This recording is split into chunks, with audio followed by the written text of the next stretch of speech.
मैं रेखा Garg Maharaja Agrasen senior secondary school में हिंदी की प्राध्यापिका हूँ। इससे पहली वीडियो में हमने समास किसे कहते हैं, अव्ययी भाव समास, तत्पुरुष समास किया था और इसके भेद किए थे। अब हम इसके बाद करते हैं द्वंद्व समास। द्वंद्व समास जहां दोनों पद प्रधान हों और विग्रह करने पर दोनों पदों के बीच और, तथा, अथवा या और या का प्रयोग होता हो, वहां पर द्वंद्व समास कहलाता है। जैसे यहाँ पर और या इनका प्रयोग हो रहा है, तो यहाँ ये पहचान है कि यहाँ पर द्वंद्व समास होगा। जैसे लाभ हानि, लाभ और हानि, माता पिता, माता और पिता, राजा रंक, राजा और रंक, दिन रात, दिन और रात, हवा पानी, हवा और पानी, पाप पुण्य, पाप और पुण्य, दो चार, दो या चार। द्वंद्व समास की पहचान के लिए हमें यह भी ध्यान रखना है कि दोनों पदों में या तो विलोम शब्द होते हैं, एक पद दूसरे का विलोम, जैसे लाभ का हानि हो गया। कुछ आपस में पूरक शब्द भी होते हैं, जैसे माता का पिता पूरक शब्द है। ऐसे ही दिन रात विलोम शब्द हैं। हवा पानी है, हवा और पानी दोनों क्या हो गए, पूरक शब्द हो गए। द्वंद्व समास की पहचान ये भी है कि या तो दोनों विलोम शब्द होते हैं या दोनों एक दूसरे के पूरक होते हैं।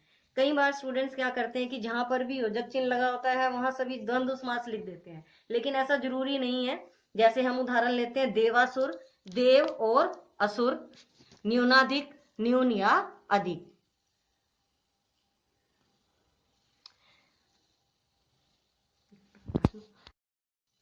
यहाँ पर योजक चिन्ह नहीं है, जैसे न्यूनाधिक में कोई योजक चिन्ह नहीं है, देवासुर में कोई योजक चिन्ह नहीं है, लेकिन फिर भी यहाँ पर क्या है, द्वंद्व समास है। ये हमें ध्यान रखना है। नेक्स्ट है हमारा बहुव्रीहि समास। बहुव्रीहि समास, इसकी परिभाषा, जिसमें दोनों पद हैं, दोनों में से कोई भी पद प्रधान नहीं होता, कोई अन्य पद ही प्रधान होता है, किसी अन्य पद के बारे में बताया जाता है। जैसे नीलकंठ, नीलकंठ नीला है कंठ जिसका, किसी अन्य पद की विशेषता बताइए, नीला कंठ, लेकिन बता किसके बारे में रहे हैं, शिव के बारे में बता रहे हैं। लंबोदर, लंबे उदर वाला, कोई अन्य पद, आपस में दोनों पद में से किसी की बात नहीं हो रही, कोई अन्य पद प्रधान है, वहां पर बहुव्रीहि समास होता है। ऐसे हम उदाहरण लेते हैं पीतांबर, पीत है अंबर जिसके, कोई अन्य पद प्रधान, दशानन, दश है आनंद जिसके, किसके, रावण के, अन्य पद प्रधान है। महात्मा, महान है आत्मा जिसकी, किसी महान व्यक्ति के बारे में बात की जा रही है। एक दंती, एक दांत है जिसका, ये गणेश के बारे में कहा गया है। कचक, चक्र पानी, चक्र है हाथ में जिसके, कृष्ण के बारे में कहा। कोई अन्य पद ही प्रधान होता है, वहां पर क्या होता है, बहुव्रीहि समास होता है। कर्मधारय समास और बहुव्रीहि समास, इसमें अंतर है, विग्रह के ऊपर डिपेंड करता है। जैसे हम लिखते हैं नीलकंठ, नीला है कंठ जिसका, कोई अन्य पद प्रधान है तो क्या हो गया, शिव। अगर हम लिखते हैं नीला है जो कंठ, तो नीला रंग कंठ की विशेषता बता रहा है, तो यहाँ पर क्या हो जाएगा, कर्मधारय समास। एक और उदाहरण हम लेते हैं, जैसे पीतांबर, हमने यहाँ पर लिखा पीत है अंबर जिसके, अन्य पद प्रधान है, इसलिए यहाँ पर कौन सा समास होगा, बहुव्रीहि समास। लेकिन अगर हम यहाँ लिखते हैं पीत है जो अंबर, पीला अंबर की विशेषता बताए, तो कौन सा समास हो जाएगा, कर्मधारय समास। ये ध्यान रखना है, विग्रह के ऊपर ही समास का जो नाम है वो डिपेंड करता है। अगर आप विग्रह बहुव्रीहि समास का लिखते हैं तो बहुव्रीहि समास होगा, कर्मधारय समास का लिखते हैं तो कर्मधारय समास होगा। आज आप सभी समास के जितने भी भेद हैं, सबका वर्णन, सबकी परिभाषा याद करेंगे और कॉपी में लिखेंगे। द्विगु समास, जिसमें पहला पद संख्यावाची हो, संख्या का शब्द हो, गिनती का पता चले, वहां पर क्या होता है, द्विगु समास। जैसे हम करते हैं नवरत्न, नवरत्न 9 रत्नों का समूह, यहाँ पर क्या है, पहला पद संख्यावाची आ गया।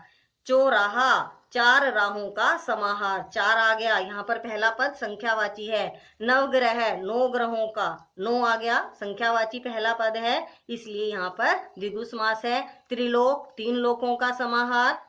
पंचतत्व, 5 तत्वों का समाहार। पंचवटी, 5 वटों का समूह। दोपहर, 2 पहरों का समाहार। त्रिफला, तीन फलों का समाहार।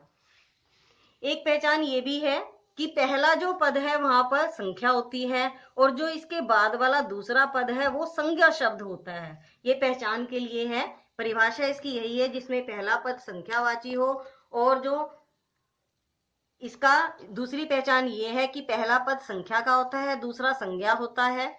ऐसा भी होता है कि पहला पद विशेषण हो और दूसरा पद संज्ञा हो। हम इसे कैसे भी पहचान सकते हैं, लेकिन इसकी मेन पहचान यही है कि पहला पद संख्यावाची होता है। लेकिन इसके कुछ अपवाद भी हैं, जैसे त्रिनेत्र। यहाँ पर त्रिनेत्र है, पहला शब्द संख्यावाची है, लेकिन ये किसके लिए प्रयोग किया जाता है?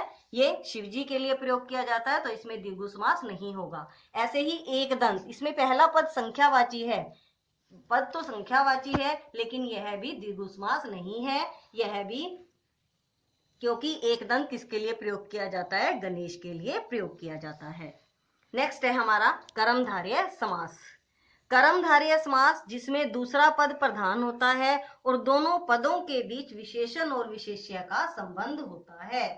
दो पद हैं, दूसरा पद प्रधान है, पहला पद गौण है और विशेषण और विशेष्य का दोनों पदों के बीच में संबंध होता है।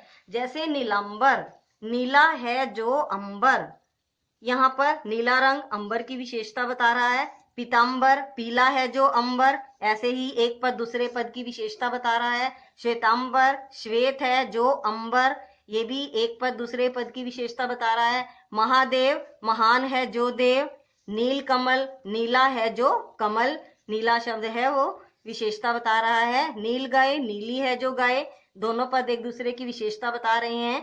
काली मिर्च, काली है जो मिर्च। नीलकंठ, नीला है जो कंठ। दुरात्मा, बुरी है जो आत्मा। महापुरुष, महान है।